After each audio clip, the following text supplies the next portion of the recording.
반지 저희 아버지 거랑 똑같아요. 숨막히는 면접장에서 들려온 낯선 청년의 떨리는 한마디에 윤서희 회장의 심장이 쿵 하고 내려앉았습니다.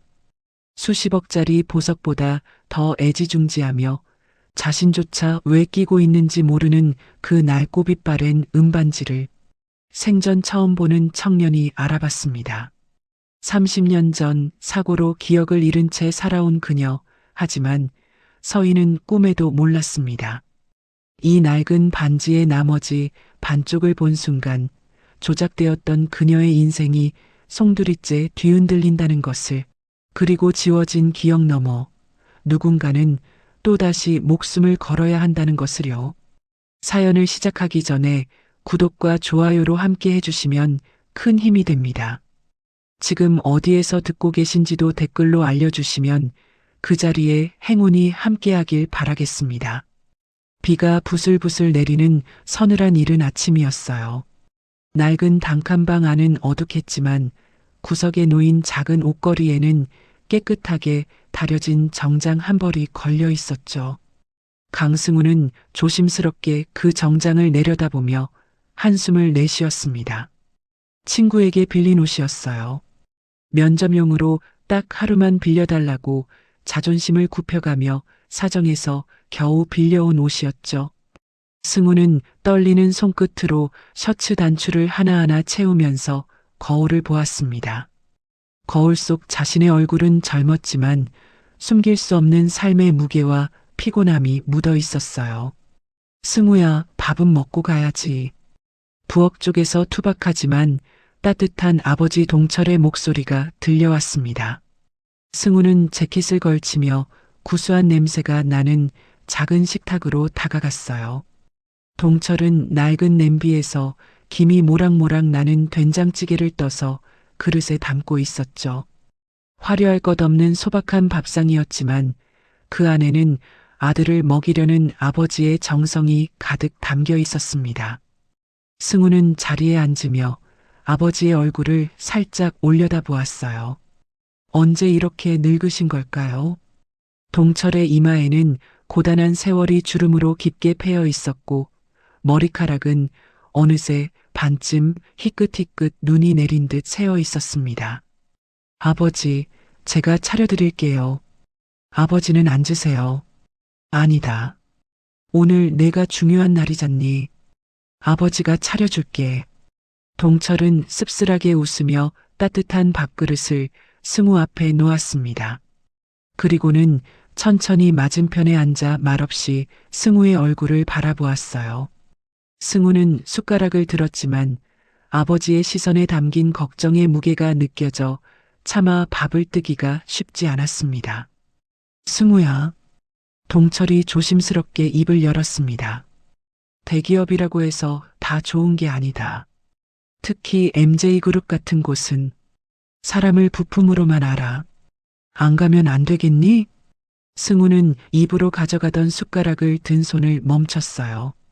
아버지는 MJ그룹을 유독 싫어하셨습니다. 이유는 정확히 알 수 없었지만 그 이름만 나와도 아버지의 표정이 금세 어두워지곤 했습니다. 승우는 그런 아버지를 걱정시키고 싶지 않았어요. 아버지, 걱정 마세요. MJ그룹 아니에요. 그냥 작은 무역회사예요. 금방 다녀올게요. 승우는 아버지를 안심시키려 최대한 밝은 목소리로 거짓말을 했습니다. 동철은 그런 승우의 눈을 말없이 한참 들여다보았어요. 뭔가 느낌이 이상했지만 이제 막 세상으로 나가는 아들을 더 다그칠 수는 없는 노릇이었죠. 동철은 불안한 마음을 긴 한숨으로 누르며 그저 무겁게 고개를 끄덕였습니다. 그래, 조심해서 다녀와라. 승우는 아버지의 마음을 생각해서 밥을 후루룩 먹고 자리에서 일어섰어요. 현관에서 구두를 신으려는데 아버지가 다가와 말없이 승우의 등을 톡톡 두드려 주었습니다. 그 투박한 손길은 따뜻했지만 그 온기 속에 숨겨진 아버지의 무거운 걱정이 고스란히 느껴졌어요. 승우는 뒤를 돌아보며 아버지 마음 편하시라고 일부러 더 환하게 억지로 웃어 보였습니다. 아버지, 저 잘하고 올게요. 그래, 아들. 힘내라. 승우가 문을 열고 나가자 동철은 아들이 사라진 그 자리에 한참을 멍하니 서 있었습니다. 방 안엔 투둑거리는 빗소리만 조용히 들려왔어요. 동철은 천천히 몸을 돌려 방 안쪽으로 걸어가 손때 묻은 낡은 장롱 앞에 섰죠. 장롱 깊숙한 서랍을 열자 세월에 낡아버린 오래된 헝겊 주머니가 나왔습니다. 동철은 그 주머니를 꺼내 마치 부서질세라 아주 조심스럽게 열었어요. 안에는 은빛이 바랜 낡은 반지 하나가 들어 있었죠. 반지에는 희미한 덩굴 문양이 새겨져 있었고 그 끝은 반쪽 하트 모양으로 잘려 있었습니다. 동철은 그 반지를 손바닥 위에 올려놓고 한참을 바라보았어요. 눈가가 촉촉해졌습니다. 서희야, 잘 살고 있니? 동철은 작은 목소리로 중얼거리며 손때 묻은 반지를 닦기 시작했죠. 낡은 헝겊으로 정성스럽게 닦으니 은빛이 희미하게 남아 다시 살아났습니다. 동철은 반지를 다시 주머니 깊숙이 넣고 하염없이 창밖을 바라보았어요. 야속한 비는 여전히 그칠 줄 모르고 내리고 있었죠. 같은 시각 서울 한복판 MJ그룹 본사 최고층에서는 전혀 다른 하루가 시작되고 있었습니다. 넓고 화려한 회장실 안에는 수천만 원을 호가하는 명품 가구들이 가득 찼지만 그 안에 앉아 있는 윤서희 회장의 표정만은 공허하게 텅 비어 있었어요. 서희는 커다란 통유리창 너머로 비에 젖은 서울의 빌딩 숲을 멍하니 바라보고 있었죠. 그녀의 가녀린 손에는 작은 약통 하나가 들려 있었습니다. 서희는 지독한 습관처럼 약통 뚜껑을 열어 두통약 하나를 꺼냈어요. 그리고는 물 한 모금 없이 마른 목으로 그대로 삼켜버렸습니다. 약을 삼킨 뒤에도 머릿속은 여전히 지끈거렸어요. 서희는 차가운 손으로 가슴을 쓸어내렸습니다. 이상하죠. 한겨울 문풍지 사이로 찬 바람이 들어오는 것처럼 가슴 한가운데가 뻥 뚫린 듯 시리고 허전했습니다. 왜 이렇게 여기가 시리고 허전하지? 서희는 들리지 않을 만큼 작게 중얼거렸습니다. 눈부시게 화려한 회장실, 평생을 써도 다 못 쓸 수백억 원의 재산, 머리를 조아리는 수천 명의 직원들.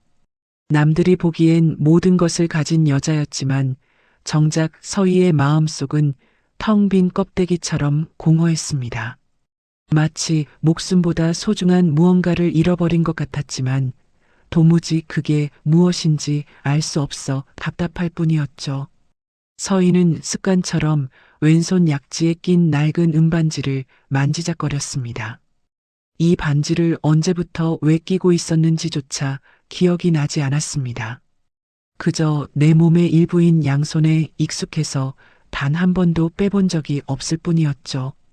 서희는 다시 한번 깊은 한숨을 내쉬며 가죽 의자에 힘없이 몸을 기댔습니다. 그녀에게 또다시 화려하지만 지독히도 고독하고 긴 하루가 시작되려 하고 있었습니다.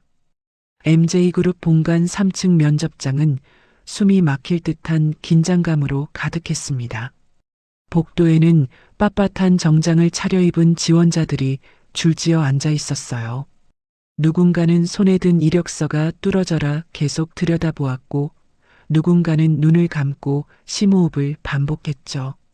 승우도 그 간절한 사람들 중 한 명이었습니다. 친구에게 빌린 정장이 몸에 맞지 않아 조금 헐렁했지만 승우는 최대한 단정하게 옷매무새를 가다듬었어요. 승우는 손바닥에 축축하게 땀이 배어 나오는 것을 느끼며 긴장된 손을 바지에 쓱 문질렀습니다. 다음 강승우 씨. 안내 직원이 정적을 깨고 승우의 이름을 불렀어요. 승우는 벌떡 일어나 굳게 닫힌 면접실 문 앞에 섰죠. 긴장으로 요동치는 마음을 다잡고는 깊게 숨을 들이마시고 문을 열고 들어갔습니다. 안녕하십니까? 강승우입니다. 승우는 긴장된 목소리지만 또박또박 인사를 하고 정중히 허리를 숙였어요. 면접실 안에는 3명의 면접관이 앉아 있었습니다. 가운데에는 윤서희 회장이 앉아 있었고 그 옆에는 최영석 전무와 인사팀장이 무거운 표정으로 자리하고 있었죠. 서희는 어딘가 텅 빈 멍한 표정으로 승우를 가만히 바라보았어요. 아까 먹은 약 기운 때문인지 눈동자는 초점을 잃은 채 흐릿했습니다. 앉으세요. 최 전무가 차가운 목소리로 말했어요. 승우는 조심스럽게 의자에 앉았습니다. 자기소개 부탁합니다. 인사팀장이 질문을 던졌죠. 승우는 떨리는 마음을 누르고 준비해온 대로 차분하게 자신을 소개했습니다. 대학 시절 봉사활동 경험, 아르바이트를 하며 배운 책임감, 무역업에 대한 열정까지 투박하지만 진심을 담아 하나하나 또박또박 말했어요. 서희는 턱을 괴고 멍하니 승우를 바라보았습니다. 그런데 이상하게 마음 한구석이 자꾸만 일렁였어요. 저 청년의 눈빛이 전혀 낯설지 않았죠. 마치 아주 오래전 어디선가 본 것 같은 설명할 수 없는 그리운 느낌이 들었습니다. 서희는 무심코 손을 들어 올려 가만히 턱을 괴었어요. 그 순간 천장의 형광등 불빛이 서희의 손가락에 낀 낡은 은반지를 비췄습니다. 세월 묻은 반지가 은은하게 반짝였죠. 승우는 열심히 자기소개를 하던 중이었는데 그 반지를 보는 순간 거짓말처럼 말을 멈췄어요. 그의 눈이 무엇에 홀린 듯 그 반지에 고정되었습니다. 익숙한 덩굴 문양, 그리고 어딘가 외로워 보이는 반쪽 하트 모양. 틀림없었습니다. 아버지가 평생을 보물처럼 품고 간직하던 바로 그 반지와 똑같았어요. 승우의 입술이 긴장으로 바짝 말랐습니다. 놀란 가슴속 심장이 쿵쿵거리기 시작했죠. 도대체 이게 어떻게 된 일일까요? 왜 저 회장님이 우리 아버지의 반지와 똑같은 것을 끼고 있는 걸까요? 강승우 씨, 계속하세요. 인사팀장이 의아한 듯 재촉했어요. 하지만 승우는 무엇에 홀린 사람처럼 그 반지에서 도무지 눈을 떼지 못했습니다. 머리로 생각하기도 전에 참을 수 없는 이끌림에 입이 저절로 열렸어요. 저기, 회장님, 실례지만 하나만 여쭤봐도 되겠습니까? 승우의 목소리가 떨렸습니다. 그 반지, 저희 아버지가 가지고 계신 것과 똑같아서요. 면접실 안에 순간 무거운 정적이 흘렀어요. 최 전무가 인상을 찌푸렸고 인사팀장은 당황한 표정을 지었죠.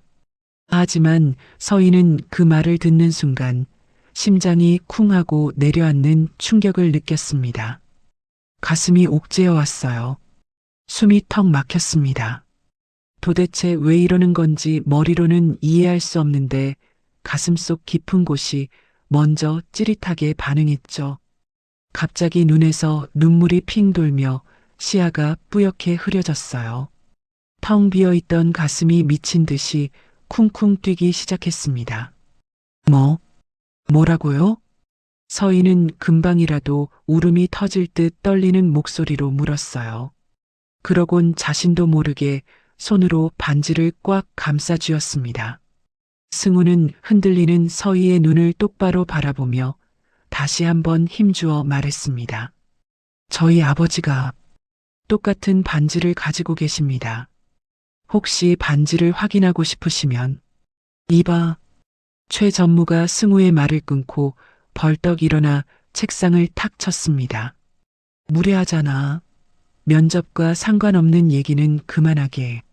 최 전무의 날카로운 호통이 면접실 안에 쩌렁쩌렁 울렸어요. 승우는 그제야 정신이 든 듯 깜짝 놀라 황급히 고개를 숙였습니다.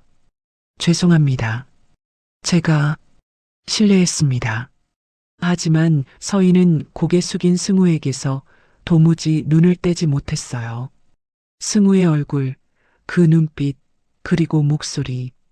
그 모든 것이 서희의 메마른 가슴을 깊게 파고들었습니다. 설명할 수 없는 짙은 그리움이 파도처럼 밀려왔죠. 왜일까요?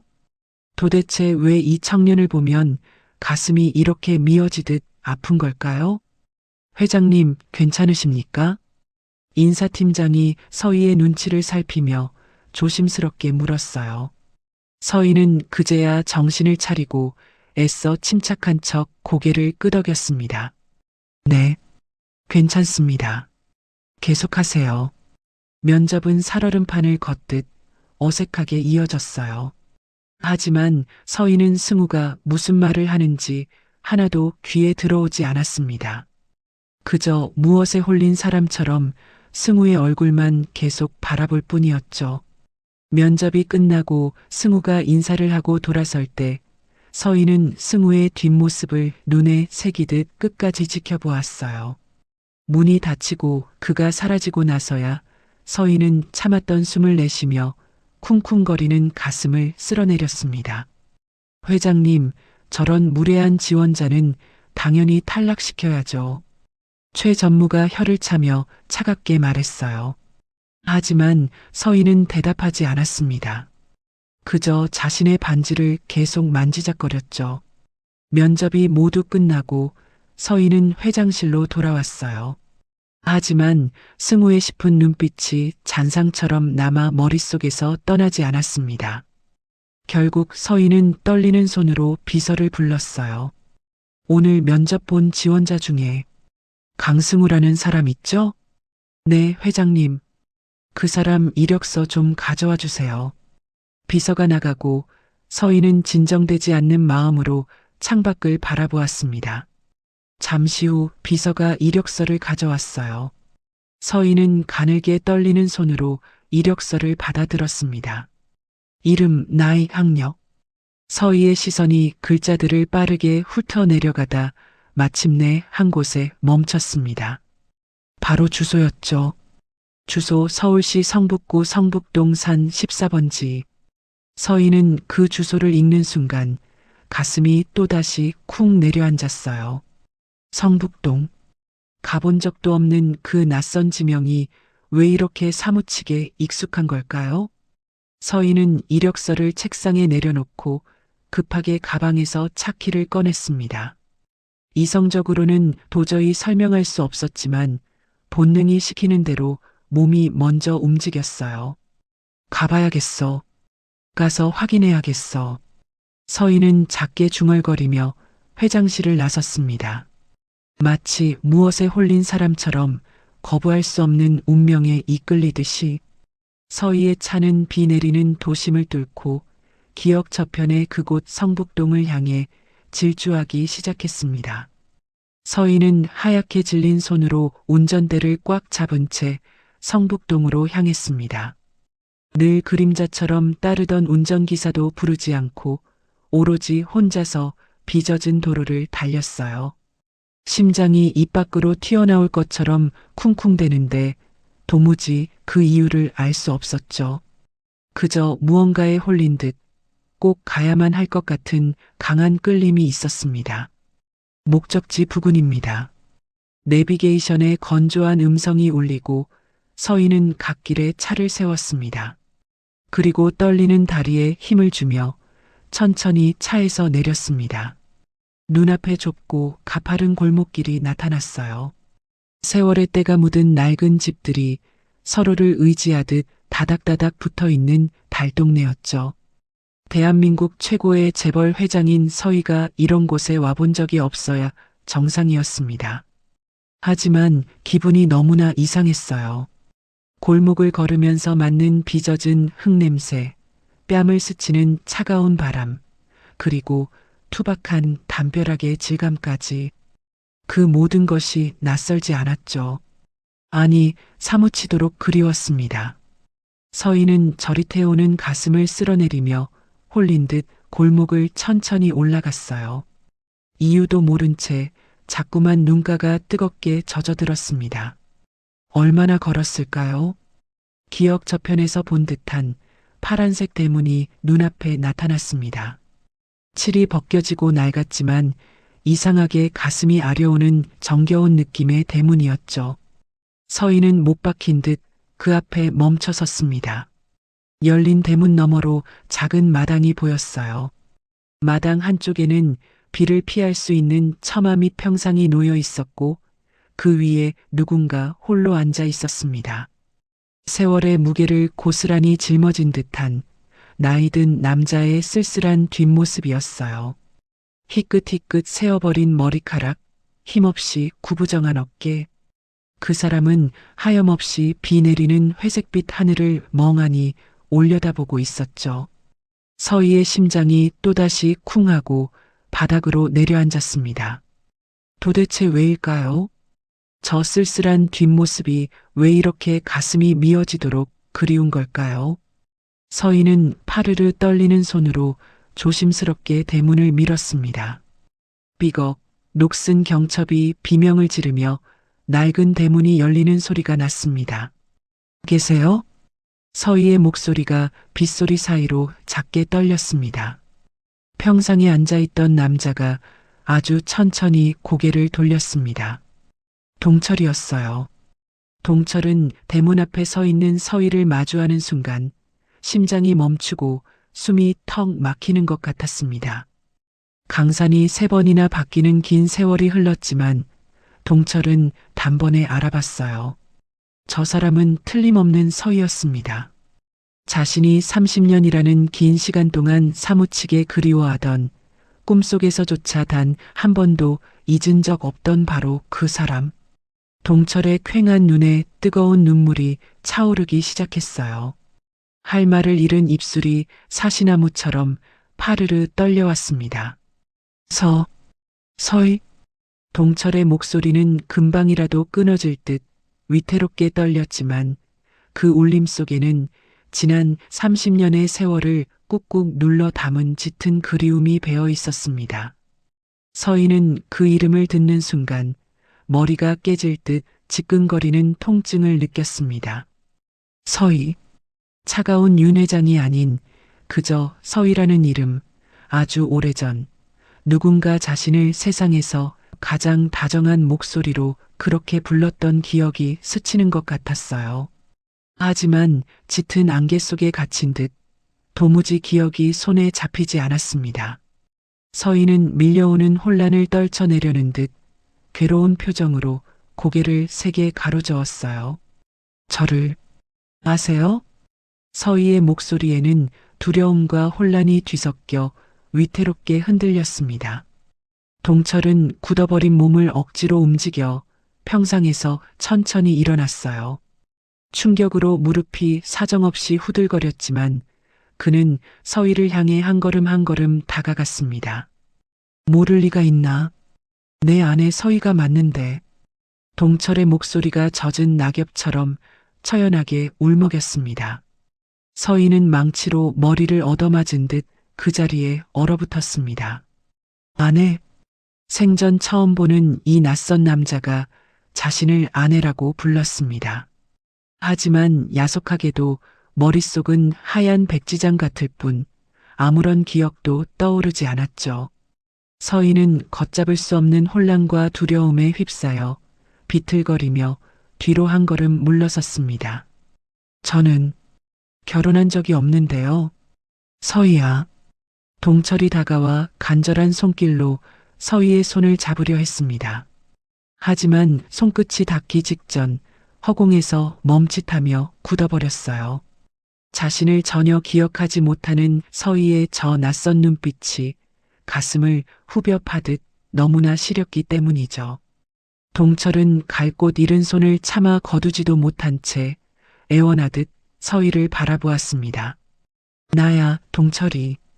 강동철. 우리 여기서 같이 살았잖아. 서희는 홀린 듯 동철의 젖은 눈을 깊이 바라보았습니다. 동철의 주름진 눈에는 눈물이 가득했어요. 그 눈빛이 거짓말을 하는 것 같지 않았습니다. 서희는 저릿해오는 가슴을 꽉 움켜쥐었습니다. 심장이 뜯겨나가는 것처럼 가슴이 너무 아팠습니다. 머리로는 아무것도 기억나지 않는데 가슴 깊은 곳에서는 알 수 없는 그리움과 슬픔이 썰물처럼 밀려왔습니다. 저 오늘 면접 본 강승우요. 서희가 떨리는 목소리로 힘겹게 말했어요. 강승우 군이 제 반지가 아버지 것과 똑같다고 했어요. 그래서 여기까지 왔어요. 동철은 그 말을 듣고 흐르는 눈물을 닦을 생각도 못한 채 고개를 끄덕였습니다. 그래, 승우가 우리 아들이야. 아들. 서희의 눈동자가 지진이 난 듯 크게 흔들렸습니다. 동철은 품 안 깊숙한 주머니에서 손때가 새까맣게 묻은 작은 헝겊 뭉치를 꺼냈습니다. 세상에서 귀한 보물이라도 다루듯 떨리는 손끝으로 조심스럽게 헝겊을 풀었죠. 그 안에는 세월의 닳고 다른 낡은 은반지가 하나 놓여 있었습니다. 서희의 것과 똑같은 덩굴 문양이 새겨져 있고 끝이 반쪽 하트 모양으로 잘려 있었습니다. 이거 기억 안 나? 동철이 떨리는 손으로 반지를 서희에게 보여주었어요. 내가 나한테 끼워줬던 거야. 우리 같이 살던 이 집도 이 마당도 다 기억 안 나? 서희는 넋이 나간 사람처럼 동철의 손바닥 위에 놓인 그 낡은 반지를 물끄러미 바라보았습니다. 그리고 천천히 시선을 내려 자신의 손에 끼워진 반지를 내려다보았어요. 똑같은 덩굴 문양, 누군가를 애타게 기다린 듯 남겨진 반쪽으로 잘린 하트. 서희는 자신도 모르게 떨리는 손을 들어 동철의 반지 옆에 조심스럽게 가져다 댔습니다. 마침내 긴 세월을 돌고 돌아 두 반지가 나란히 놓였습니다. 그 순간 덩굴 문양이 하나로 이어지며 완전한 하나의 하트가 완성되었습니다. 서희의 머릿속 깊은 곳에서 무언가가 단단히 잠겨있던 자물쇠가 부서지는 소리가 들렸습니다. 그와 동시에 시야를 가리고 있던 자욱한 하얀 안개가 거짓말처럼 걷히기 시작했죠. 처음엔 아른거리는 신기루처럼 희미하게, 그러다 점차 손에 잡힐 듯 또렷한 영상으로 보였어요. 바로 이 자리에 젊은 남녀가 나란히 앉아있는 모습이 떠올랐습니다. 두 사람은 웃으며 세상 부러울 것 없다는 듯 환하게 웃으며 서로의 손가락에 반지를 끼워주고 있었습니다. 우리가 헤어져도 이 반지가 우리를 다시 만나게 해줄 거야. 서희는 순간 숨이 턱하고 막혔어요. 귓가에 너무나 생생하게 그 목소리가 들렸거든요. 다름 아닌 자신의 앳된 목소리, 그리고 눈앞에 이 남자의 다정한 목소리였습니다. 반지가 다시 만나게 해줄 거라고? 서희가 꿈에서 갓 깨어난 사람처럼 멍하니 중얼거리듯 말했어요. 동철은 하염없이 흐르는 눈물을 주체하지 못한 채 세차게 고개를 끄덕였습니다. 그래, 서희야. 내가 그랬어. 우리가 떨어져도 이 반지만 있으면 다시 만날 수 있을 거라고. 동철의 목소리가 물기에 젖어 파르르 떨려왔습니다. 그 순간 서희의 머릿속에서 흩어졌던 기억의 조각들이 퍼즐처럼 맞춰지기 시작했습니다. 비에 젖은 이 좁은 마당, 낡은 평상, 가파른 골목길. 이곳은 낯선 남의 동네가 아니었습니다. 모두 자신이 살았던 곳이었어요. 그리고 눈앞에 서서 울고 있는 이 남자는 서희가 목숨보다 사랑했던 남편이었습니다. 동철 씨, 서희의 떨리는 입술 사이로 30년 동안 잊고 있었던 그리운 그 이름이 흘러나왔습니다. 여보. 서희는 가슴 깊은 곳에서 터져나오는 비명처럼 그 말을 외치며 동철의 품으로 와락 뛰어들었습니다. 30년이라는 긴 세월 동안 잃어버렸던 기억이, 사무치게 그리웠던 사랑이, 그 모든 감정이 댐이 터지듯 한꺼번에 밀려왔습니다. 동철도 역시 서익이 부서져라 으스러지게 끌어안았습니다. 두 사람은 빗속에서 서로를 생명줄처럼 꽉 붙들고 그 자리에 주저앉아 목 놓아 통곡했습니다. 미안해. 내가 너무 늦게 알아봐서 미안해. 서희가 엉엉 울면서 말했어요. 동철은 서희의 등을 하염없이 토닥이며 함께 눈물을 흘렸죠. 아니야, 서희야. 내가 돌아왔잖아. 내가 다시 내 품에 왔잖아. 좁은 마당에는 빗소리와 뒤섞인 두 사람의 서러운 울음소리만 가득 찼습니다. 30년의 긴 기다림 끝에 찾아온 기적 같은 재회였어요. 그것은 반쪽짜리 반지가 지켜준 세상에서 가장 아름다운 약속이었습니다. 두 사람은 한참을 그렇게 서로를 안고 울었습니다. 거세게 내리던 빗줄기도 잦아들 만큼의 긴 시간이 흘렀을까요? 서희가 먼저 젖은 얼굴을 들어 붉어진 눈가를 닦아내자 동철도 투박한 손등으로 슬그머니 눈물을 훔쳤습니다. 두 사람은 퉁퉁 부은 서로의 얼굴을 마주보며 씁쓸하지만 세상에서 가장 다정한 미소를 지어 보였습니다. 우리 여기에 앉자. 예전처럼. 동철이 조심스럽게 서희의 손을 이끌었습니다. 마치 깨지기 쉬운 유리알을 다루듯 조심스러운 손길이었죠. 서희는 홀린 듯 고개를 끄덕이며 동철을 따라 평상에 앉았습니다. 무게를 싣자 낡은 평상이 비명을 질렀지만 엉덩이에 닿는 그 딱딱하고 삐걱거리는 느낌이 사무치게 익숙했습니다. 서희는 평상의 거친 나무결을 손바닥으로 천천히 쓸어보았습니다. 손끝에 전해지는 그 투박한 나무의 거친 감촉이 잊고 있던 기억의 문을 두드렸습니다. 동철은 주머니에서 다시 헝겊을 꺼내 그 안의 반지를 서희 앞 평상 위에 조심스럽게 내려놓았습니다. 서희도 가늘게 떨리는 손으로 자신의 약지에서 반지를 빼냈습니다. 비가 그친 후 구름 사이로 내리쬐는 오후의 햇살이 평상 위를 비추었고 그 위로 두 개의 반지가 나란히 놓였습니다. 오후 햇살이 반지를 비추며 은빛이 반짝였죠. 덩굴 문양이 정확히 하나로 이어지며 완전한 하트가 되었습니다.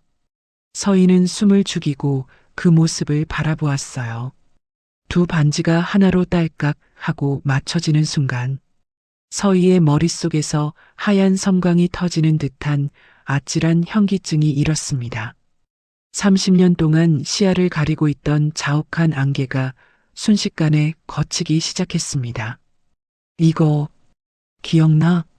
동철이 떨리는 목소리로 물었습니다. 우리가 결혼 반지 살 돈이 없어서 단골 가게에서 이걸 찾았잖아. 동철의 손가락이 반지를 가리켰어요. 원래는 하나였는데 두 쪽으로 나눠져 있어서 우리 둘이서 나눠 끼기로 했지. 서희는 반지를 바라보며 천천히 고개를 끄덕였습니다. 기억이 조금씩 선명해졌어요. 좁은 골목길, 먼지 쌓인 헝겊가게, 그곳에서 반짝이던 이 반지. 당신이 그랬어. 서희의 목소리가 가늘게 떨렸어요. 이게 운명이라고. 우리 둘을 위해 준비된 반지라고. 맞아, 서희야. 동철이 눈물을 글썽이며 웃었습니다. 내가 그때 뭐라고 했는지 아니? 내 손에 반지 끼워주면서. 동철은 자신의 반지를 들어 올렸어요. 우리가 헤어져도 이 반지가 다시 만나게 해줄 거라고. 그렇게 약속했잖아. 서희의 눈에서 또다시 눈물이 흘러내렸습니다. 거친 안개 너머로 그날의 기억이 거대한 파도처럼 밀려와 눈앞에 생생하게 펼쳐졌습니다. 가난한 청년 동철과 풋풋한 서희가 수줍게 나란히 앉아 있었죠. 동철이 떨리는 손으로 서희의 약지에 반지를 끼워 주었고 서희 역시 동철의 투박한 손마디에 반지를 천천히 밀어넣고 있었습니다. 서로의 손을 꼭 맞잡고 세상을 다 가진 듯 환하게 웃던 두 사람. 비록 가진 것 하나 없는 가난한 연인이었지만 그 순간만큼은 세상 그 누구보다 부유하고 행복했던 그 눈부신 시절. 맞아. 내가 그랬어. 서희가 꿈을 꾸듯 떨리는 목소리로 중얼거렸어요. 반지가 우릴 다시 만나게 해줄 거라고. 서희는 두 손으로 얼굴을 감싸 쥐었습니다. 기억들이 쏟아져 들어왔어요. 이 마당에서 아기 승우를 안고 웃던 기억. 동철이 퇴근하면 셋이서 이 평상에 앉아 밥을 먹던 기억. 가난했지만 따뜻했던 그 시간들. 동철 씨, 서희가 울면서 말했어요. 나 왜 아무것도 기억 못했을까? 대체 무슨 일이 있었던 거야? 동철은 긴 한숨을 내쉬며 고개를 숙였습니다. 그리고는 30년 전 그날을 떠올렸어요. 30년 전, 승우가 돌진하고 얼마 안 됐을 때였어. 동철의 목소리가 무거워졌습니다. 우리 셋이서 너무 행복했었지. 가난했지만 웃음소리가 끊이지 않던 집이었어. 서희는 동철의 손을 꽉 잡으며 귀를 기울였어요. 그런데 어느 날, 회사에서 갑자기 날 불러들이더라. 횡령 혐의가 있다고. 동철의 목소리가 떨렸습니다. 난 아무것도 한 게 없었어. 그냥 평범한 격리 직원이었는데 갑자기 수억 원의 돈이 내 계좌로 들어왔다 나갔다는 거야. 서희의 얼굴이 굳어졌어요. 누가 그런 짓을 한 거야? 모르겠어. 하지만 증거는 완벽했어. 내 도장, 내 서명, 내 계좌. 다 내 것이었으니까. 동철은 눈을 감았습니다.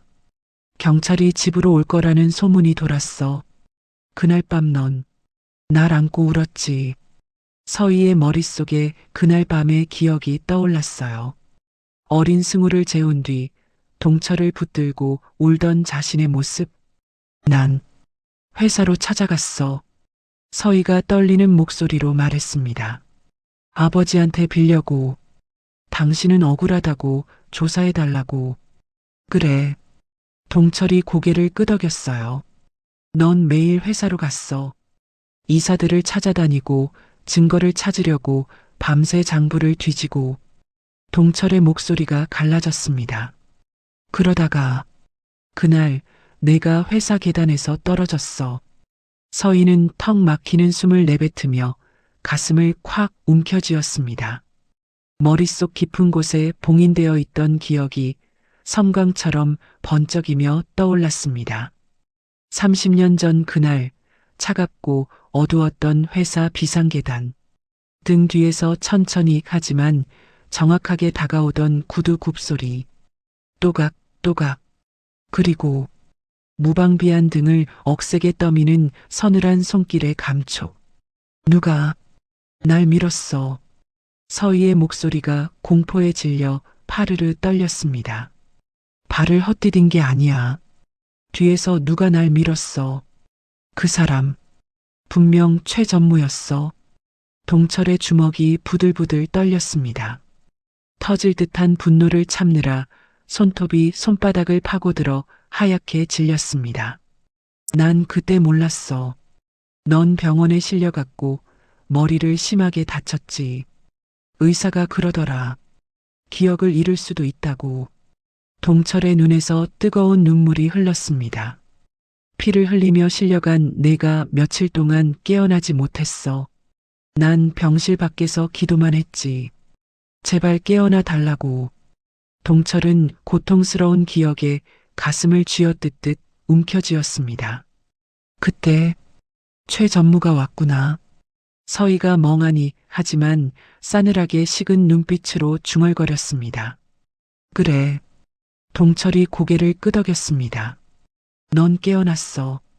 하지만 날 알아보지 못했어. 승우도 알아보지 못했지. 동철은 그날을 떠올리며 몸을 떨었어요. 최 전무가 날 병원 복도로 불러내더라. 그리고 그러더라. 동철의 목소리가 낮게 가라앉았습니다. 강동철 씨, 횡령 혐의는 회장님이 다 무마해 드릴 겁니다. 하지만 조건이 있어요. 지금 당장 이 집을 떠나세요. 서희는 숨을 죽이고 들었어요. 만약 거부하시면 횡령범으로 감옥에 가는 건 물론이고 아드님도 무사하지 못할 겁니다. 아시잖아요. 범죄자의 자식이 어떻게 자라는지. 동철의 목소리가 떨렸습니다.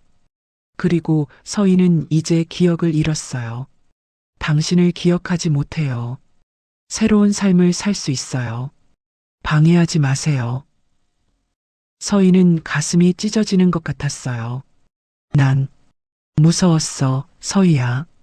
동철이 울먹였습니다. 승우를 생각하면 그 어린 것을 범죄자의 아들로 만들 수는 없었어. 그래서 동철은 고개를 떨구었어요. 승우를 데리고 이 집으로 돌아왔어. 넌 기억을 못하니까. 차라리 그게 나았다고 생각했어. 서희는 동철을 꼭 껴안았습니다. 당신 잘못이 아니야. 당신 잘못이 아니라고. 두 사람은 다시 한번 서로를 안고 울었어요. 서희는 질끈 감았던 눈을 뜨지 못한 채 그날 이후의 기억을 천천히 되짚었습니다. 하얀 병실 천장, 코를 찌르던 소독약 냄새, 그리고 최 전무가 매일 와서 약을 챙겨주었던 것. 이 약 드시면 두통이 나아질 거예요. 걱정스런 표정으로 건네던 하얀 알약과 물 한 잔. 서희는 30년 동안 하루도 빠짐없이 그가 주는 물과 함께 그 약을 삼켰습니다. 그것은 치료제가 아니었습니다. 사랑하는 남편과 아들을, 자신의 진짜 인생을 뇌리에서 지워버리는 기억의 독이었습니다. 서희는 평상 위에 낡은 반지를 다시 집어들었어요. 손끝에 닿는 차가운 금속의 감촉이 정신을 번쩍 들게 했습니다. 서희는 떨리지만 단호한 손길로 자신의 약지에 반지를 천천히 밀어 넣었습니다. 동철 씨, 서희의 목소리가 차분하지만 단호했어요. 최 전무가 당신을 함정에 빠뜨리고 날 계단에서 밀고 30년 동안 약으로 날 조종했어. 동철도 자신의 반지를 손가락에 끼우며 고개를 끄덕였습니다. 이제 우리가 진실을 밝혀낼 차례야. 서희의 눈빛에는 결연함이 서려 있었어요. 반드시 최 전무가 한 일에 대한 대가를 치르게 할 거야. 두 사람의 손이 마주 잡혔어요. 반지가 다시 만나게 해준 두 사람. 이제는 함께 싸울 차례였습니다. 어느덧 해가 뉘엿뉘엿 넘어가고 지붕 위로 내려앉은 붉은 노을이 빚어진 마당을 따스하게 감싸 안았습니다.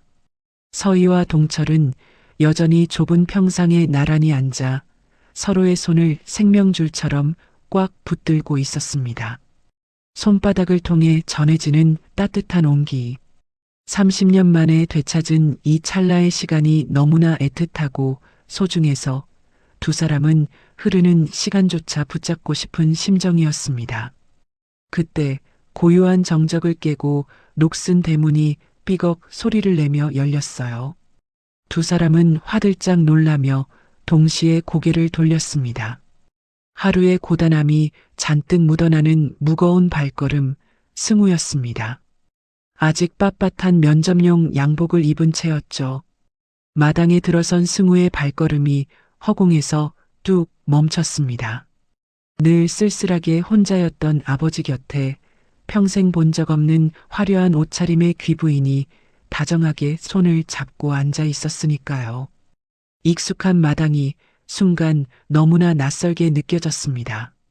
아버지, 승우가 놀란 눈으로 조심스럽게 불렀습니다. 동철은 벌떡 일어나 승우에게 손짓했어요. 승우야, 이리 와라. 승우는 도무지 믿기지 않는 광경에 주춤주춤 한 걸음씩 다가왔습니다. 그리고 어스름한 저녁빛 아래 드러난 여자의 얼굴을 정면으로 마주한 순간 심장이 덜컥 내려앉으며 숨이 멎어버렸습니다. 틀림없었습니다. 오늘 아침 면접장의 그 높은 단상에 앉아 자신을 내려다보던 윤서희 회장이었습니다. 하지만 지금 눈앞에 있는 사람은 승우가 기억하는 그 차가운 회장님이 아니었습니다. 베일 듯 날카로웠던 눈매는 거짓말처럼 유순해져 있었고 서리빨 같던 냉기는 온데간데 없었죠. 대신 붉게 짓무른 눈가와 뺨을 타고 흐른 눈물 자국만이 그녀가 방금 전까지 얼마나 뜨거운 눈물을 흘렸는지를 말해주고 있었습니다. 승우야, 서희의 입술 사이로 금방이라도 부서질 듯 위태롭고 가냘픈 목소리가 흘러나왔습니다. 그 나직한 부름이 귓가에 닿는 순간 승우의 심장이 제멋대로 쿵쿵거리기 시작했습니다.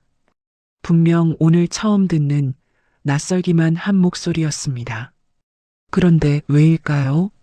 마치 아주 오래전 잃어버렸던 퍼즐 조각을 찾은 것처럼 가슴 깊은 곳에서 알 수 없는 뜨거운 그리움이 울컥 솟구쳐 올랐습니다. 앉아라, 승우야. 동철이 승우의 손을 잡아 평상에 앉혔습니다. 승우는 어리둥절한 표정으로 아버지와 서희를 번갈아 보았어요. 아버지, 이분이. 승우야. 동철의 목소리가 위태롭게 떨렸습니다. 목구멍까지 차오른 울음을 억지로 삼키느라 뱉어내는 숨결마저 거칠게 갈라지고 있었죠. 이분이 내 어머니야. 승우는 자신의 귀를 의심했어요. 어머니? 평생 입 밖으로 한 번도 내뱉어 본 적 없는 그토록 사무치지만 낯선 단어. 철들 무렵부터 줄곧 이미 세상에 없는 분이라고 사진 한 장 남기지 않고 떠나셨다고만 듣고 자랐습니다. 그런데 죽은 줄로만 알았던 어머니가 지금 이 붉은 노을 아래서 살아 숨쉬고 있다니요. 승우는 머릿속이 하얗게 비어버리는 거대한 충격에 멍하니 서 있을 수밖에 없었습니다. 어머니? 승우의 목소리가 메마른 억새처럼 거칠게 갈라져 나왔습니다. 서희는 차오르는 눈물 때문에 자꾸만 뿌옇게 흐려지는 시야 속에서도 아들의 모습을 놓치지 않으려 애썼습니다. 그녀의 시선이 마치 떨리는 손길처럼 승우의 얼굴을 천천히 아주 조심스럽게 매만졌습니다. 남편 동철을 쏙 빼닮은 선하고 우직한 눈매, 그리고 자신을 꼭 닮은 오똑한 콧날, 부인할 수 없는 핏줄의 증거들이 그 얼굴에 고스란히 새겨져 있었습니다. 가슴이 터질 것 같았습니다. 저 훤칠하게 자란 청년이 내 배 아파 낳은 내 핏덩이, 사무치게 그리웠던 내 아들이었습니다. 승우야, 미안해. 서희의 목소리는 빗물에 젖은 듯 축축하게 젖어 있었습니다. 엄마가 너무 늦게 찾아와서 미안해. 승우는 넋이 나간 사람처럼 서희를 멍하니 응시했습니다. 눈가가 순식간에 뜨겁게 달아올랐습니다. 학교 운동회 날 친구들의 손을 잡고 달리던 엄마들의 뒷모습, 아플 때마다 허공에 대고 불러보았던 그 이름. 평생 사무치게 그렸지만 꿈속에서조차 얼굴이 보이지 않아 서러웠던 어머니가 지금 손 뻗으면 닿을 거리에 있었습니다. 어머니, 정말 어머니세요? 승우는 더 이상 참아낼 재간이 없었습니다. 가슴속 깊이 억눌러왔던 그리움이 제방 터지듯 와르르 무너져 내렸습니다.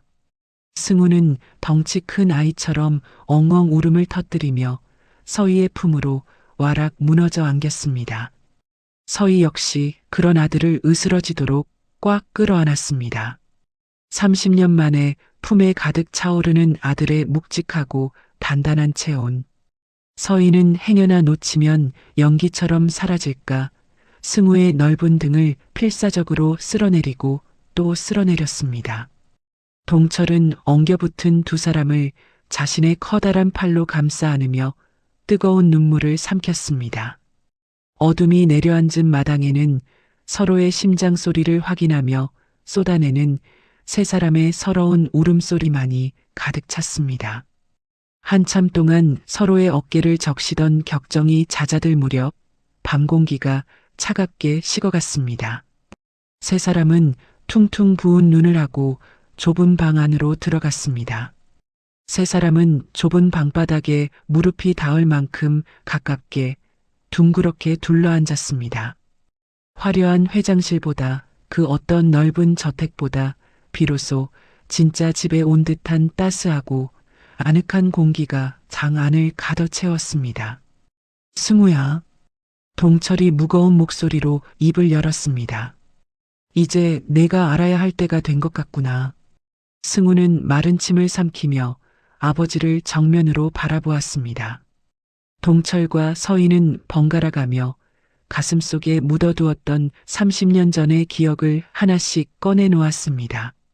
가난했지만 서로만 있으면 행복했던 신혼 시절, 승우가 태어나 세 식구가 처음으로 평상에 앉아 웃던 날들. 하지만 그 행복은 오래가지 못했습니다. 어느 날 갑자기 동철에게 씌워진 횡령 누명. 남편의 결백을 밝히기 위해 회사를 뛰어다니다 계단에서 밀쳐진 서희. 그리고 기억을 잃은 아내와 갓난쟁이 아들을 인질로 잡은 최 전무의 잔인한 협박까지. 이야기가 이어질수록 승우의 표정은 딱딱하게 굳어갔습니다. 무릎 위에 올려둔 그의 두 주먹이 하얗게 질릴 정도로 꽉 쥐어졌습니다. 최 전무, 그 사람이 우리 가족을 이렇게 만든 거예요? 승우의 목소리에는 억누를 수 없는 분노가 그득했습니다. 그래. 서희가 무겁게 가라앉은 눈으로 천천히 고개를 끄덕였습니다. 그 사람이 모든 걸 치밀하게 계획한 거야. 서희는 곁에 둔 가방을 열어 손때 묻은 작은 약통 하나를 꺼내 들었습니다. 달그락. 조용한 방 안에 플라스틱 통이 부딪히는 건조한 소리가 유독 크게 울렸습니다. 투명한 통 안에는 정체를 알 수 없는 하얀 알약들이 가득 들어차 있었습니다. 이 약, 최 전무가 30년 동안 나한테 먹인 거야. 기억을 잃게 하는 약. 승우는 그 약통을 빤히 바라보았어요. 어머니, 그럼 지금도 기억이 완전히 돌아온 건 아니시겠네요? 아니야. 서희가 승우의 손을 살포시 잡았습니다. 오늘 반지를 보고 너희 아버지를 만나면서 다 기억났어. 다 돌아왔어. 서희는 약통을 꽉 쥐었어요. 이제 이 약은 필요 없어. 지금 당장 경찰에 신고해야 해요. 승우가 벌떡 일어났습니다. 최 전무를 잡아야 해요. 저 사람이 한 짓을 세상에 알려야 한다고요. 승우야, 진정해. 동철이 승우를 다시 앉혔어요. 그렇게 쉽지 않아. 30년이 지났어. 증거도 없고. 아버지 말이 맞아. 서희가 차분하게 말했습니다. 최 전무는 영리한 사람이야. 30년 동안 회사에서 최측근으로 살아왔어. 지금 내가 기억을 되찾았다고 말하면 서희의 눈빛이 차갑게 변했어요. 날 미쳤다고 몰아세울 거야. 회장 자리에서 끌어내리려 할 거고. 승우는 분을 사귀지 못해 어금니를 꽉 깨물었습니다. 그럼 어떻게 해야 해요? 서희는 잠시 침묵했습니다. 그녀의 눈동자가 깊게 가라앉으며 감정적인 슬픔이 걷히고 서늘한 이성이 차올랐습니다. 난 기억 돌아온 거 숨길 거야. 뭐라고요? 승우가 놀란 눈으로 되물었습니다. 계속 아픈 척, 기억이 안 나는 척 할 거야. 최 전무가 안심하게. 서희의 목소리가 단호해졌어요. 그 사람이 안심하면 반드시 실수를 할 거야. 더 큰 욕심을 부리다 제 발에 걸려 넘어지게 만들어야 해. 동철은 서희의 손을 꽉 잡았어요. 놈은 무슨 짓을 할지 몰라. 당신이 또 다치기라도 하면 괜찮아. 서희가 동철을 바라보며 안심시키듯 부드럽게 미소 지었습니다. 이번엔 내가 우리 가족을 지킬 거야. 30년 전엔 내가 약했지만 이젠 아니야. 서희는 고개를 돌려 승우를 바라보았어요. 승우야, 엄마 도와줄 수 있니? 승우는 1초의 망설임도 없이 단호하게 고개를 끄덕였습니다. 네, 어머니. 뭐든지 말씀만 하세요.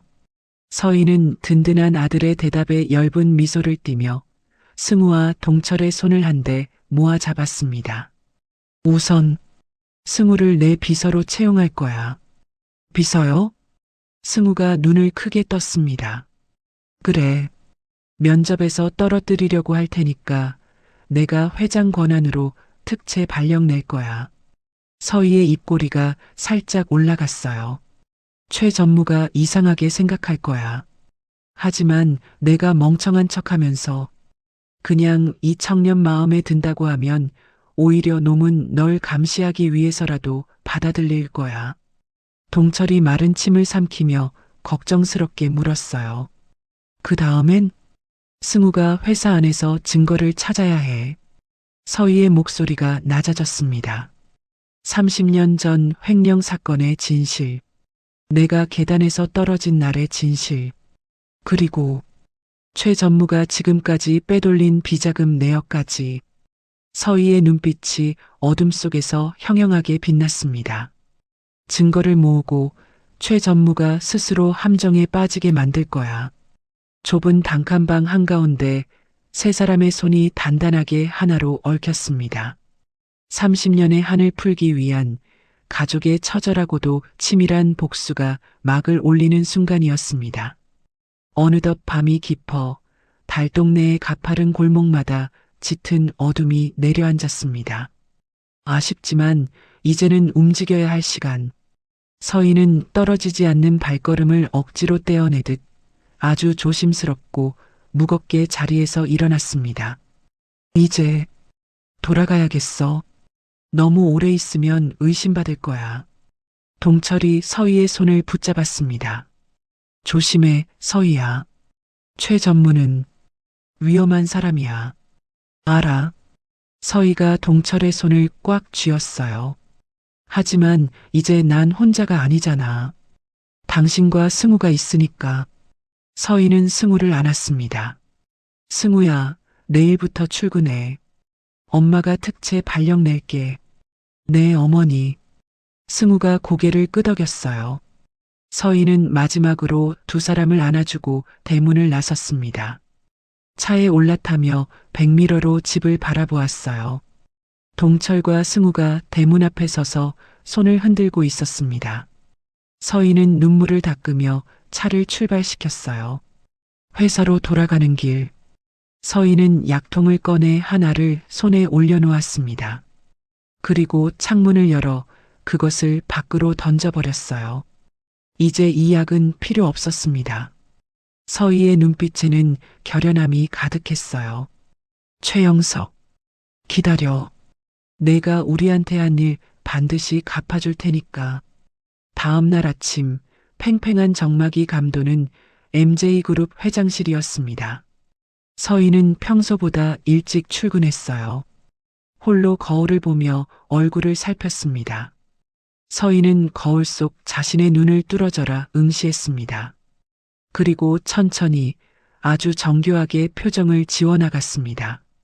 총기 있던 눈동자에서 의지를 싹 틔워내자 초점 잃은 흐릿한 눈빛만이 남았고 굳게 담은 입술에 힘을 풀자 약기운에 절어 지친 무기력한 인매가 만들어졌습니다. 공허하고 멍하며 영혼이라곤 한 톨도 남아있지 않은 껍데기뿐인 얼굴. 서희는 깊은 숨을 들이마시며 끓어오르는 복수심과 날카로운 지성을 폐부 깊숙한 곳으로 꾹꾹 눌러 담았습니다. 다시 눈을 떴을 때 거울 속에는 최 전무가 그토록 안심하고 비웃던 허수아비 회장이 서 있었습니다. 소름 끼치도록 완벽했습니다. 그때 노크 소리가 들렸어요. 회장님, 최 전무님 오셨습니다. 비서의 목소리였습니다. 들어오라고 해. 서희는 일부러 힘없는 목소리로 대답했어요. 문이 열리고 최영석 전무가 들어왔습니다. 잘 다려진 수트 차림에 인자한 미소, 60대라는 나이가 무색할 만큼 단정하고 품이 있는 중년 신사의 모습이었어요. 하지만 서희의 눈에는 이제 똑똑히 보였습니다. 저 미소 뒤에 숨겨진 추악한 진짜 얼굴을요. 회장님, 어제 면접 보시느라 힘드셨죠? 최 전무가 다가오며 걱정스러운 목소리로 물었습니다. 응, 좀 피곤하네. 서희는 이마를 짚으며 멍한 표정을 지었어요. 역시 무리하신 거예요. 제가 말씀드렸잖아요. 면접은 제가 다 처리하겠다고. 최 전무는 가방에서 작은 약봉지를 꺼냈습니다. 자, 약 드세요. 어제 못 드셨죠? 서희는 가늘게 떨리는 손으로 약봉지를 받아들었어요. 그 미세한 떨림을 최 전무는 약물 부작용이나 쇠약해진 심신 탓으로 여겼을 것입니다. 하지만 그것은 당장이라도 눈앞의 남자를 찢어발기고 싶은 끓어오르는 사리를 억누르기 위한 필사적인 인내였습니다. 저 약이 자신의 30년을 빼앗아간 독약이라는 걸 알면서도 서희는 태연하게 물을 따라 약을 입에 넣었습니다. 최 전무는 서희가 약을 먹는 것을 확인하고서야 만족스러운 표정으로 고개를 끄덕였어요. 잘하셨어요, 회장님. 이 약만 드시면 건강하실 거예요. 서희는 물을 마시는 척하며 약을 혀 밑에 숨겼습니다. 최 전무가 돌아서는 순간 재빨리 손수건에 뱉어냈어요. 아, 참. 서희가 일부러 멍한 목소리로 말했습니다. 어제 면접생 중에 강승우? 최 전무의 얼굴이 순간 굳었어요. 하지만 금방 평온한 표정으로 돌아왔습니다. 아, 그 무례한 면접생 말씀이시죠? 당연히 탈락시켰습니다. 그런데 말이야. 서희는 창밖을 멍하니 바라보며 말했어요. 난 재미있던데. 반지 이야기하던 거 기억나? 최 전무의 눈빛이 날카로워졌습니다.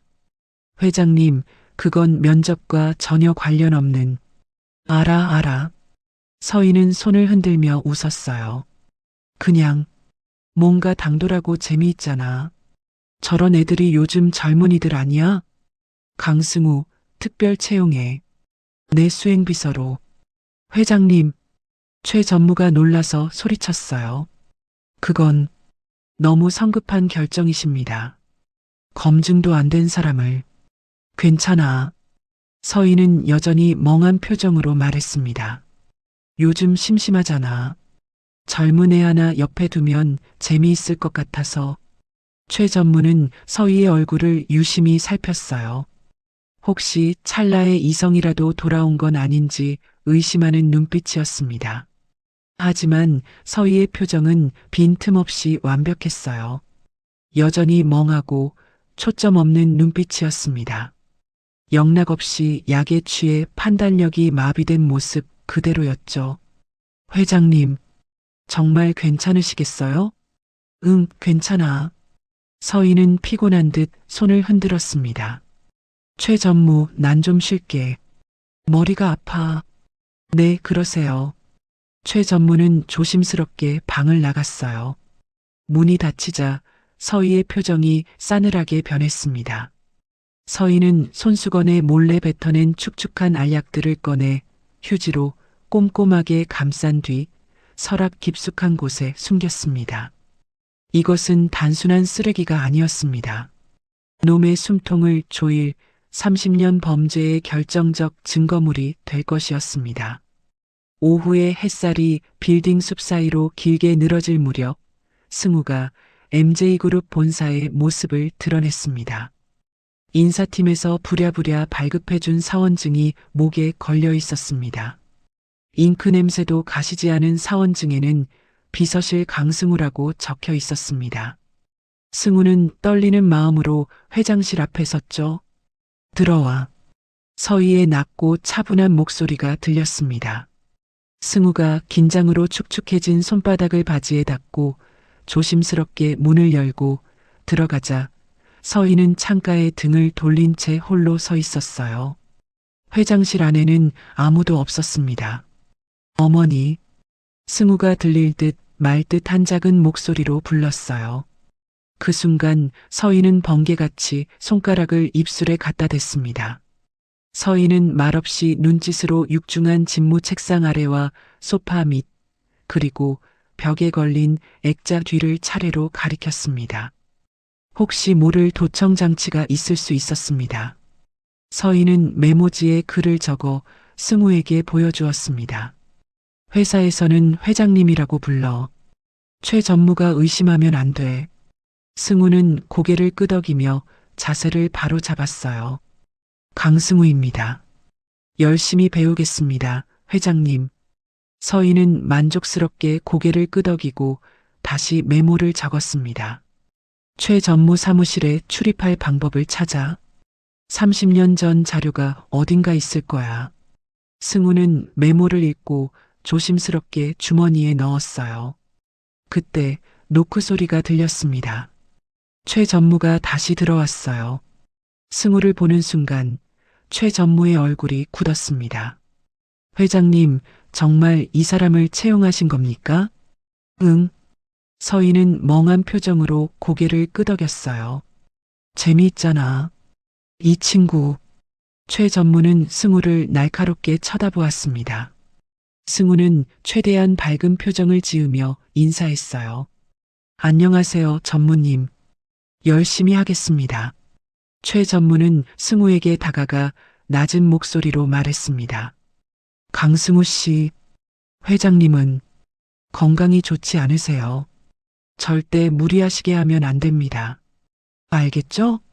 그 목소리에는 단순한 당부가 아닌 섬뜩한 경고가 담겨 있었어요. 승우는 속내를 들키지 않기 위해 애써 밝게 웃으며 대답했습니다. 네, 물론입니다. 최 전무는 나가려던 발걸음을 멈추고 마지막으로 고개를 돌려 서희를 바라보았어요. 여전히 멍한 표정의 서희는 허공을 응시하고 있을 뿐이었습니다.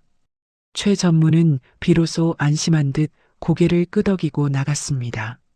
문이 닫히자 서희는 다시 빠르게 메모를 적었어요. 조심해. 저 사람은 위험해. 승우는 고개를 끄덕였습니다. 그날 밤 승우는 텅 빈 사무실에 홀로 남았어요. 야근을 핑계로 최 전무 사무실 주변을 살폈습니다. CCTV가 돌아가는 타이밍을 확인한 승우는 조심스럽게 최 전무 방문을 열었습니다. 깜깜한 방 안으로 들어가 떨리는 손으로 휴대폰 손전등을 켰어요. 가느다란 빗줄기가 어둠을 가르자 최 전무의 거대한 책상과 벽면을 가득 채운 서류함, 육중한 책장들이 괴물처럼 웅크린 채 모습을 드러냈습니다. 어디서부터 손을 대야 할지 막막함이 앞을 가렸습니다. 승우는 마른 침을 삼키며 가장 유력해 보이는 책상 서랍을 조심스럽게 열었습니다. 떨리는 손끝으로 서류들을 한 장 한 장 빠르게 넘기며 훑어내려가던 바로 그때 고요한 복도의 정적을 깨고 누군가의 구두굽 소리가 점점 가까워지고 있었습니다. 승우의 심장이 덜컥 내려앉았습니다. 승우는 재빨리 불을 끄고 책상 아래로 숨었어요. 누군가 방 안으로 들어왔어요. 스위치 소리와 함께 형광등 불빛이 켜졌습니다. 승우는 책상 밑 좁은 공간으로 몸을 최대한 구겨 넣으며 양손으로 입과 코를 틀어막았습니다. 그리고 바로 머리 위에서 소름 끼치도록 익숙한 목소리가 울려 퍼졌습니다. 네, 걱정 마세요. 최 전무가 누군가와 전화 통화를 하고 있었어요. 윤서인은 여전히 약에 의존하고 있어요. 기억도 돌아오지 않았고요. 승우는 귀를 쫑긋 세웠습니다. 이번 주주총회에서 건강 문제를 제기할 겁니다. 치매 진단서도 준비했고요. 최 전무의 목소리가 차갑게 가라앉았어요. 30년을 기다렸어요. 이제 MJ그룹은 제 것입니다. 승우는 등줄기를 타고 서늘한 소름이 쫙 끼쳤습니다. 최 전무가 전화를 끊고 의자에 몸을 깊숙이 묻었습니다. 서랍에서 무언가를 꺼내는 둔탁한 소리가 들렸어요. 윤서희, 내 아버지도 너도 다 내 손안에 있어. 최 전무가 중얼거렸습니다. 승우는 책상 아래에서 숨을 죽인 채 조심스럽게 휴대폰을 꺼내 녹음 버튼을 눌렀어요. 최 전무는 한참 서류를 보다가 다시 전화를 걸었습니다. 이 과장, 나야. 주주총회 준비는 잘 되고 있지? 윤서희 치매 진단서 의사한테 확실히 받아놨어? 좋아. 그리고 30년 전 강동철 횡령 사건 자료. 혹시 모르니까 완전히 폐기해. 흔적 남기면 안 돼. 승우는 떨리는 손으로 주먹을 불끈 쥐었어요. 역시 최 전무가 모든 것을 조작한 거였습니다. 1시간쯤 지나자 최 전무가 불을 끄고 나갔어요. 승우는 한참을 더 숨죽여 기다렸다가 조심스럽게 책상 아래에서 기어 나왔습니다. 다리가 저려서 휘청거렸지만 멈출 수 없었습니다. 승우는 녹음된 파일을 확인했어요. 선명하게 녹음되어 있었습니다. 승우는 도둑고양이처럼 조심스럽게 방을 나와 서희가 있는 회장실로 향했습니다. 서희는 아직 회장실에 초조하게 남아 있었어요. 승우가 들어오자 서희는 반갑게 맞이했습니다. 회장님, 녹음했습니다. 승우가 내민 휴대폰을 내밀었어요. 서희는 최 전무의 추악한 음성을 들으며 표정이 싸늘하게 굳어졌습니다. 역시 주주총회에서 날 끌어내리려는 거구나. 서희의 눈빛이 칼날처럼 차갑게 변했어요. 좋아. 그럼 우리도 준비하자. 최 전무가 함정에 걸어 들어오게.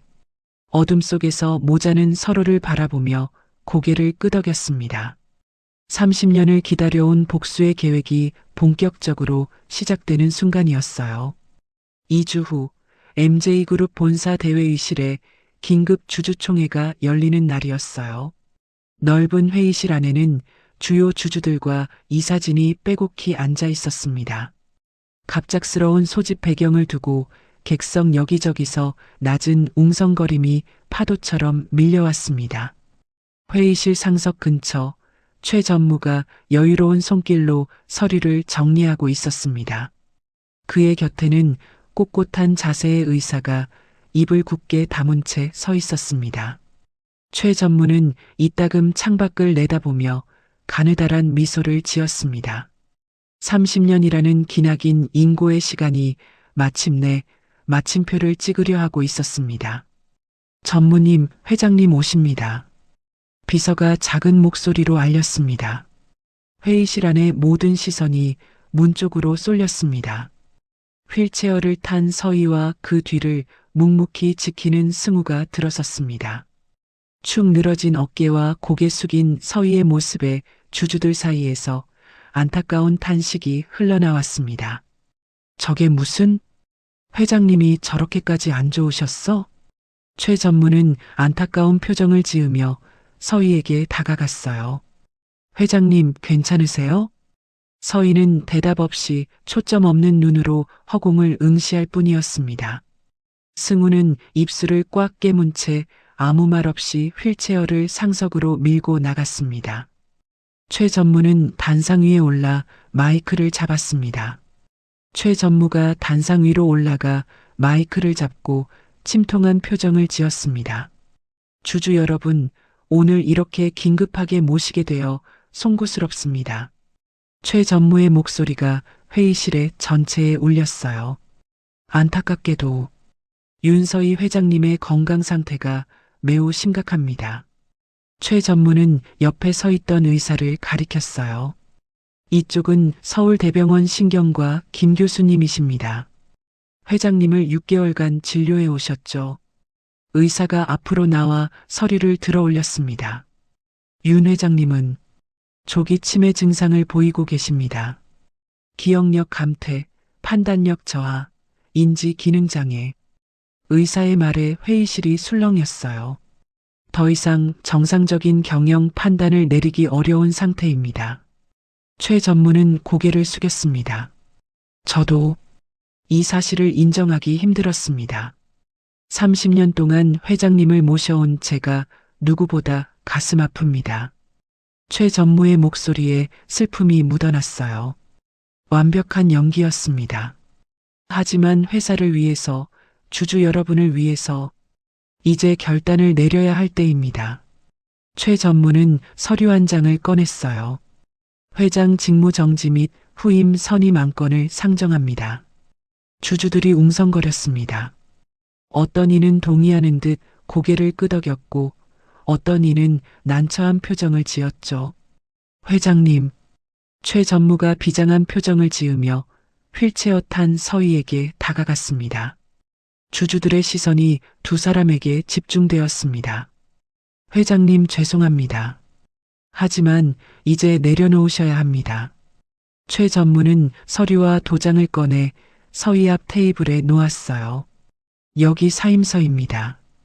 도장만 찍어주시면 편히 쉬실 수 있습니다. 서희는 여전히 고개를 숙인 채 아무 말도 하지 않았어요. 최 전무는 서희의 손을 잡아 펜을 쥐어주었습니다. 회장님 힘드시죠?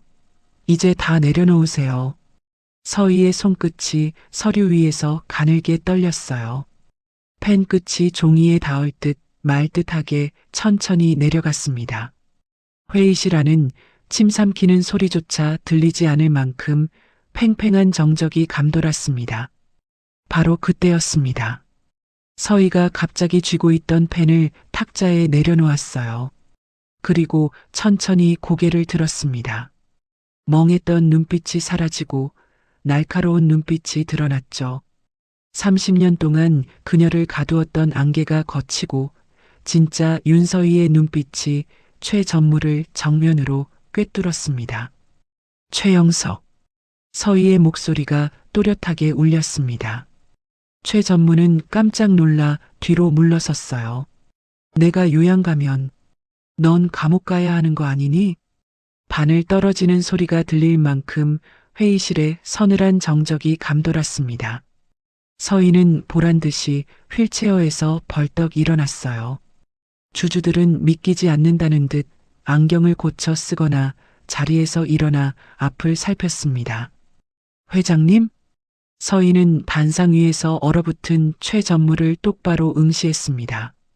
30년 만에 처음으로 그녀가 휠체어라는 감옥을 벗어나 가해자와 같은 높이에서 눈을 맞추는 순간이었습니다. 무슨 소리를? 30년 동안 수고했어, 형서가. 서희의 목소리는 차갑지만 또렷했습니다. 매일 나한테 약 챙겨주느라 힘들었지? 내 기억 지우느라. 서희는 가방에서 투명한 봉지를 잔뜩 꺼냈어요. 안에는 하얀 알약들이 가득 들어 있었습니다. 이 약, 내가 30년 동안 나한테 먹인 거 다 모아뒀어. 승우가 앞으로 나와 스크린에 서류를 띄웠습니다. 약물 성분 분석표였어요. 국립과학수사연구원에 의뢰한 결과입니다. 승우의 단단한 목소리가 회의실에 울렸어요. 이 약에는 기억 억제 성분과 신경마비 물질이 포함되어 있습니다. 장기 복용 시 치매와 유사한 증상을 일으키도록 조제된 거죠. 회의실 안은 순식간에 아수라장이 되었습니다. 주주들은 믿기 힘든 광경에 헛웃음을 터뜨리거나 자리를 박차고 일어났습니다. 이게 무슨 말도 안 돼. 최 전무의 얼굴은 핏기가 가시다 못해 창백하게 질려갔습니다. 그는 마치 유령이라도 본 듯 비틀거리며 단상 뒤로 물러섰습니다. 이건 모함입니다. 저는 회장님 건강을 위해 서희가 비웃었습니다. 30년 전에도 그렇게 말했지. 내 건강을 위해서라고. 서희는 회의실을 천천히 걸었어요. 30년 전 내 남편 강동철을 횡령범으로 만든 사람. 나를 계단에서 밀어 기억을 잃게 만든 사람. 그게 바로 너야, 최영석. 최 전무의 얼굴에서 혈색이 사라졌습니다. 증거가 있어요? 있지. 승우가 다음 화면을 띄웠어요. 녹음 파일이 재생되기 시작했습니다. 윤서희는 여전히 약에 의존하고 있어요. 기억도 돌아오지 않았고요. 이번 주주총회에서 건강 문제를 제기할 겁니다. 치매 진단서도 준비했고요. 30년을 기다렸어요. 이제 MJ그룹은 제 것입니다. 최 전무 자신의 목소리가 회의실에 울려 퍼졌어요. 주주들이 술렁였습니다. 그리고 승우가 또 다른 서류를 띄웠습니다. 30년 전 횡령 사건 당시 금융 거래 내역입니다. 아버지 강동철 명의로 돈이 이동했다고 하셨죠? 승우의 목소리가 떨렸지만 단호했어요. 실제로는 최 전무님이 이중장부를 만들어 아버지를 함정에 빠뜨린 겁니다. 이 자료는 30년 전 회계법인에 남아있던 원본입니다. 회의실 뒤쪽 문이 열렸습니다. 동철이 2명의 경찰과 함께 들어왔어요. 주주들이 놀라 돌아보았습니다. 저 사람이 강동철? 살아있었어? 동철은 단상 앞까지 걸어왔습니다. 30년 만에 이 회사에 다시 들어서는 순간이었어요. 최 전무. 동철의 목소리가 낮게 깔렸습니다. 30년 전 당신이 나한테 했던 말 기억해? 내가 떠나지 않으면 서희와 승우를 살려두지 않겠다고 했지. 최 전무는 벽에 등을 기댄 채 고개를 저었어요. 아니야. 아니라고. 그리고 선대 회장님. 서희의 목소리가 차갑게 떨어졌습니다. 우리 아버지. 돌아가시기 전에 유언을 남기려 하셨어. 진실을 밝히려고. 그때 내가 막았지? 서희는 주머니에서 오래된 USB를 꺼냈어요. 아버지 서재에서 찾았어. 돌아가시기 전날 녹음하신 음성 파일. USB가 컴퓨터에 연결되고 스피커에서 늙은 남자의 목소리가 흘러나왔습니다.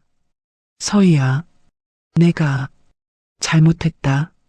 사위 강동철을 의심했던 것, 서희와 떼어놓았던 것, 모두 최영석의 거짓말에 속은 것이었다. 선대 회장의 목소리가 떨렸어요. 최영석이 회사 돈을 빼돌리고 강동철에게 누명을 씌웠다. 내가 너무 늦게 알았다. 서희야, 미안하다. 녹음이 끝나자 회의실은 숨소리조차 들리지 않을 만큼 조용했습니다. 최 전무는 더 이상 버티지 못하고 스르르 바닥에 주저앉았습니다. 단정했던 머리칼은 헝클어졌고 자신만만했던 얼굴은 생기를 잃어 흙빛으로 변해갔습니다. 이건 경찰이 최 전무에게 다가갔습니다. 최영석 씨 횡령, 위증교사, 상해, 감금 및 약물 투여 혐의로 체포합니다. 수갑이 최 전무의 손목에 채워졌어요. 최 전무는 고개를 떨구었습니다. 30년간의 계획이 무너지는 순간이었죠. 서희는 최 전무를 차갑게 내려다보았습니다. 내가 준 약 덕분에 30년이나 푹 쉬었어. 이제 제대로 일 좀 해볼게.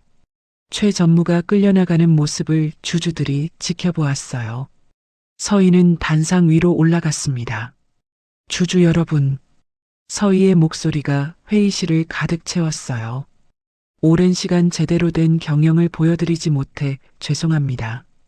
하지만 이제 달라질 겁니다. 서희는 동철과 승우를 바라보았습니다. 제 가족을 다시 찾았습니다. 그리고 진실도 되찾았습니다. 주주 한 명이 박수를 쳤어요.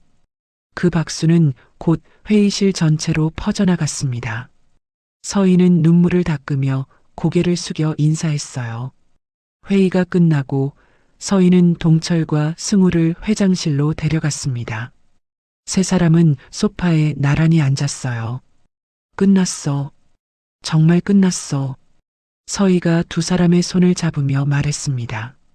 동철은 서희의 어깨를 감싸 안았어요. 수고했어, 서희야. 정말 대단했어. 승우도 어머니의 손을 꽉 쥐었습니다. 어머니, 이제 우리 함께 살 수 있는 거죠? 서희는 눈물을 흘리며 고개를 끄덕였어요. 그래, 아들. 이제 우리 셋이서 함께. 창밖으로 햇살이 쏟아져 들어왔습니다. 30년 만에 찾아온 진짜 봄이었어요. 6개월이 흘렀습니다. MJ그룹은 부활한 여제 윤서희 회장의 리더십 아래 혁신적인 변화를 맞이했습니다. 서희 회장의 강력한 리더십 아래 투명한 경영과 혁신적인 정책들이 시행되었죠. 주가는 꾸준히 상승했고 언론은 부활한 여제라며 서희를 조명했습니다. 어느 토요일 오후였어요. 서희는 일찍 퇴근해서 성북동 집으로 향했습니다. 예전에는 초라하게만 보이던 그 골목길이 이제는 세상에서 가장 따뜻한 곳이었어요. 파란 대문을 열고 들어서자 마당에서 고기 굽는 냄새가 풍겼습니다. 여보 왔어? 동철이 앞치마를 두르고 고기를 뒤집고 있었어요.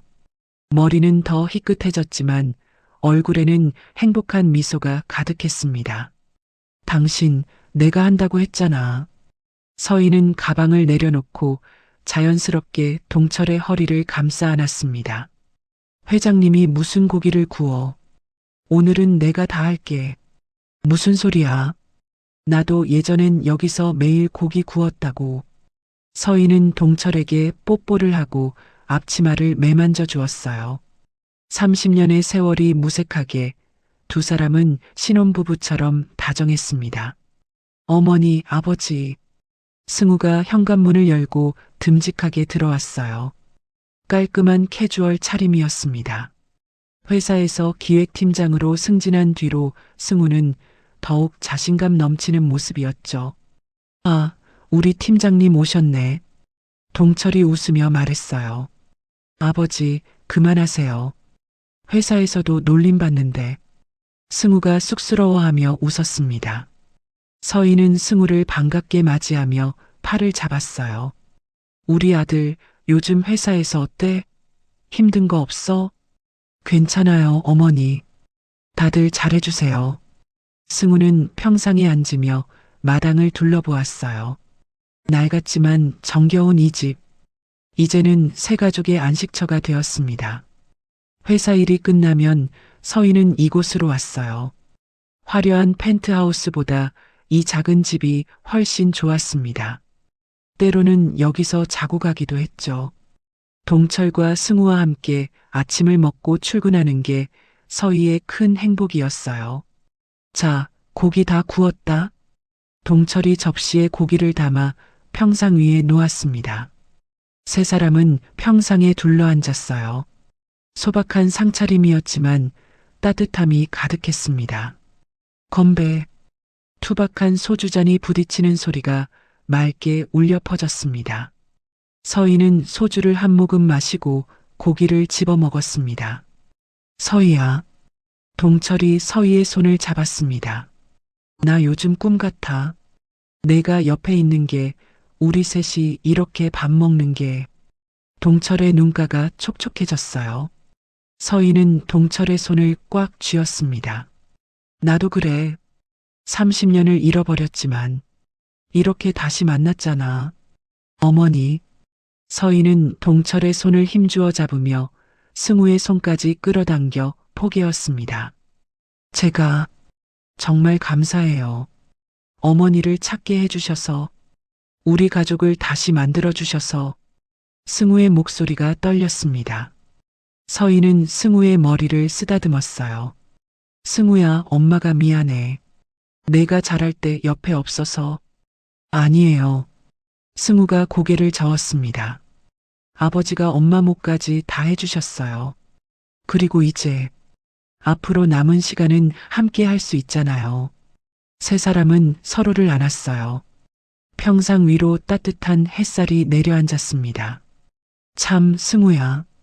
서희가 가방에서 서류 봉투를 꺼냈어요. 이게 뭐예요? 승우가 봉투를 받아들었습니다. 이 집 소유권 이전 서류야. 이제 이 집은 내 명의로 해뒀어. 어머니. 승우가 놀라서 서희를 바라보았어요. 우리 가족의 시작점이잖아, 이 집. 내가 잘 지켜줘. 동철도 놀란 표정으로 서희를 바라보았습니다. 서희야, 이건. 당신도 놀라지 마. 서희가 또 다른 서류를 꺼냈어요. MJ그룹 지분 10% 당신 명의로 이전했어. 뭐? 동철이 깜짝 놀라 벌떡 일어났습니다. 그럴 필요 없어, 서희야. 난 괜찮아. 괜찮지 않아. 서희가 단호하게 말했어요. 30년 전 당신이 억울하게 쫓겨났잖아. 이건 당신 몫이야. 서희는 동철의 손을 잡았습니다. 그리고 이제 우리 함께 회사 일도 해. 당신 경영 감각 좋잖아. 동철의 눈에서 눈물이 흘렀어요. 서희야, 울지 마, 여보. 이제 시작이야. 우리의 진짜 시작.